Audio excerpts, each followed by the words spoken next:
Thank you very much. Hello, everyone. So I'm here on behalf of our members in Australia, every commercial radio broadcaster in the country, 260 broadcast radio stations and hundreds of DAB+ stations, 5 networked-owned digital streaming apps and 1 industry aggregator app. In Australia, we are very lucky to be the only media channel that is 100% Australian-owned. In an era of global media platforms, Australian commercial radio remains distinctly that, Australian. We meet consumers where they are, when, where and how they want us, and importantly, when, where and how they need us.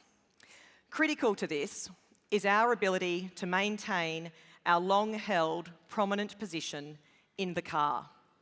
And I'm here today with what I'm calling a rallying call from down under about the unique importance of the car to the Australian radio industry in keeping us free, local and accessible. So 3 things to take you through today. An overview of the Australian radio landscape, the consumer opportunity as we see it, the challenges we face as it relates to the car. Then I'd like to talk a little bit about the collaboration opportunity that we see with OEMs and technology providers and what that might look like. And then I'm going to share with you our roadmap to ensure the value radio delivers for consumers is maintained. So, the Australian landscape has both opportunities and challenges.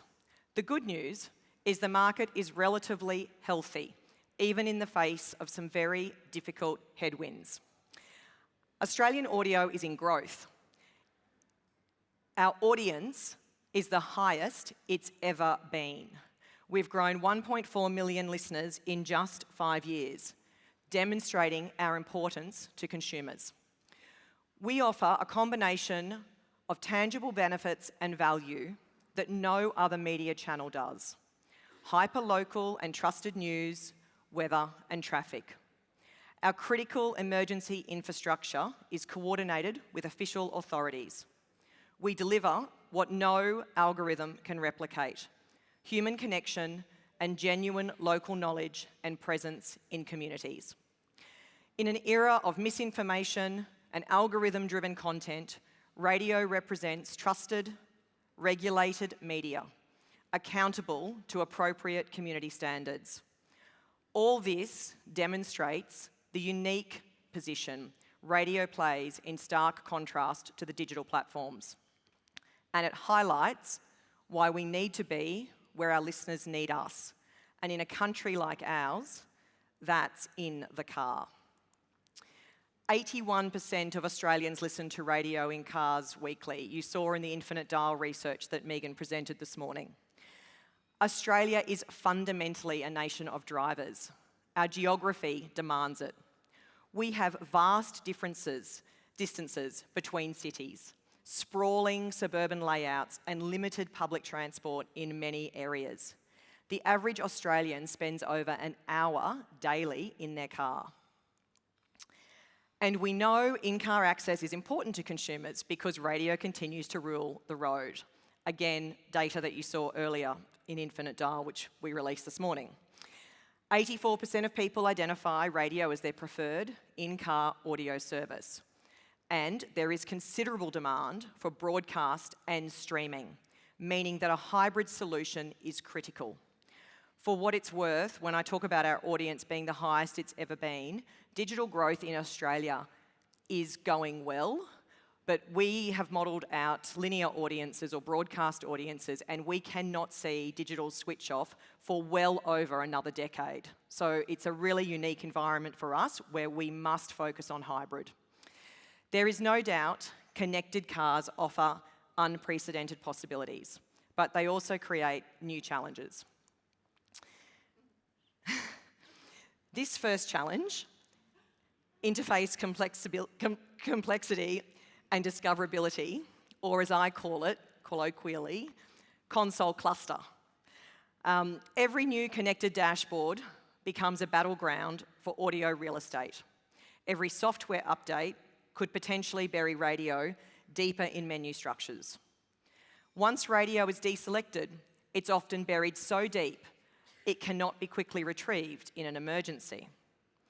Every partnership between automakers and global streaming services has the potential to marginalise broadcast radio's accessibility.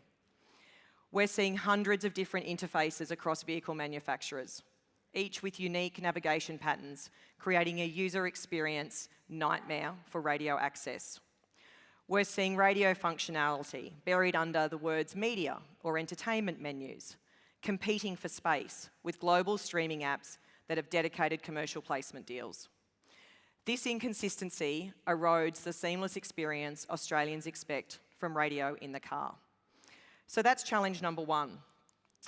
Then there are some very specific challenges as they relate to Australia as a country. The first of these is the reality of our geographic coverage. AM and FM coverage reaches all capital cities, major regional centres, and many smaller communities, but there are still significant gaps. And for what it's worth, AM, we cannot convert all of our AM stations to FM stations because we do not have the spectrum available. So we have this really unique situation. AM is important to us. FM is important to us. DAB+, whilst it's important to us and has been fantastic at aggregating audiences and providing new radio stations in the market, it is only available in 9 major areas around the country. So you can sort of see the pink where DAB is versus the vast size of the country that I'm dealing with. And streaming does offer a solution, but only for stations with the financial resources to build digital infrastructure, and not every broadcaster can afford this. Smaller regional stations face the choice between expensive digital investment, which they simply cannot afford, or becoming obsolete if connected cars default to internet-based services. So our coverage within our geography is a real challenge for us. The second very specific Australian challenge is our unique climate. This is where the stakes become literally life and death. Australia's climate and geography create regular emergency situations where radio serves as critical infrastructure. In the last 5 years alone, and these photos are both from the last 6 months, so on one side of the country we burn and on the other side of the country we flood. And then we actually just swap that around each year and you get the worst of both worlds. We've witnessed these weather events escalating in severity and becoming more frequent. Devastating bushfires, catastrophic flooding, severe storm events and cyclones. During these emergencies, radio becomes the primary communication channel for real-time evacuation instructions, road closure updates, emergency shelter locations, weather warnings and forecasts, and coordination with emergency services who we are connected with locally. Unlike streaming services that require stable internet connections and consume data, broadcast radio works when cellular towers fail, when power grids are compromised, and when internet infrastructure is damaged. During the devastating 2019-2020 bushfire crisis, many communities lost internet connectivity for days, but radio continued to broadcast critical safety information. When emergencies strike, Australians don't just want radio, they genuinely need it. And finally, the other challenge that is relatively unique to us, as proven by my 24-hour flight to get here, is our geographic distance from decision makers.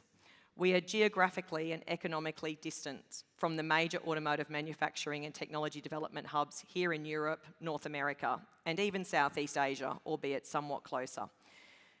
This distance means that we will receive systems that are designed in other areas where people may not be as familiar with the local conditions.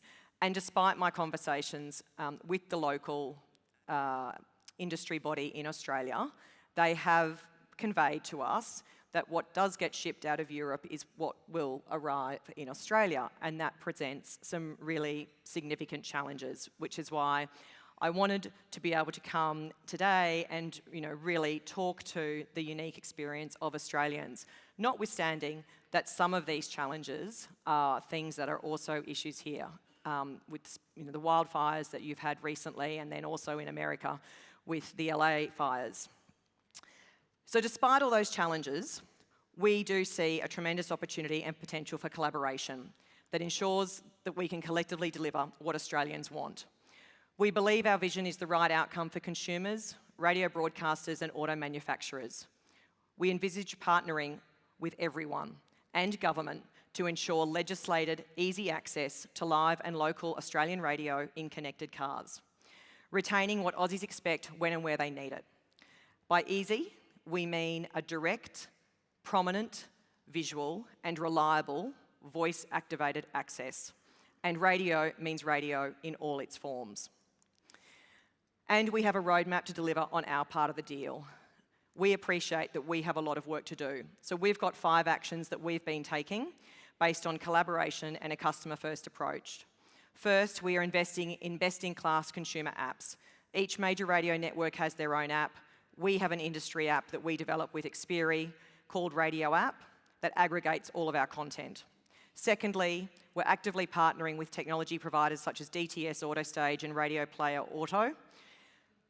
Thirdly, we are working closely with our public and community broadcasting peers, which has been fantastic because it means we're speaking on behalf of the entire industry, not just commercial. Fourth, we're engaging with government to develop regulation that guarantees consumer access, and that is work that is ongoing as soon as Parliament returns because they've just been re-elected. And lastly, we're trying to build relationships directly with OEMs and engage through the Federal Chamber of the Automotive Industry, the peak body in Australia.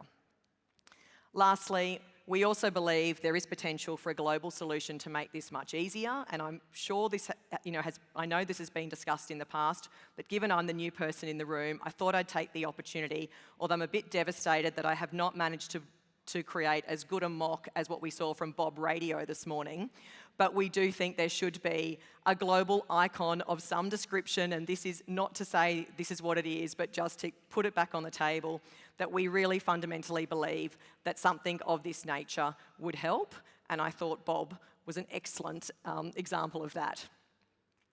So in closing, I hope I've demonstrated that the consumer need is proven through our audience data, that there are challenges unique to Australia that I implore you to consider, that we are working hard and doing what we can to ensure radio remains what it has always been, a free, trusted and essential service for communities everywhere. But we can't do it alone, and we would love to collaborate. Please work with us on what we believe will be a mutually beneficial partnership and an outstanding outcome for consumers. And so you remember this, I thought I'd throw up some photos of where I'll be in 30 hours when I get home, and you'll remember this is our rallying call from Down Under. And I did also promise Tobias that I would do a forward sell, because it's the radio industry, into something that he's going to talk about next in this session, which we've been delighted to learn about while I've been up in the Northern Hemisphere this week. And we just think the ability for cross-country collaboration is incredible, and we're very excited to work with all of our European colleagues on this. So thank you.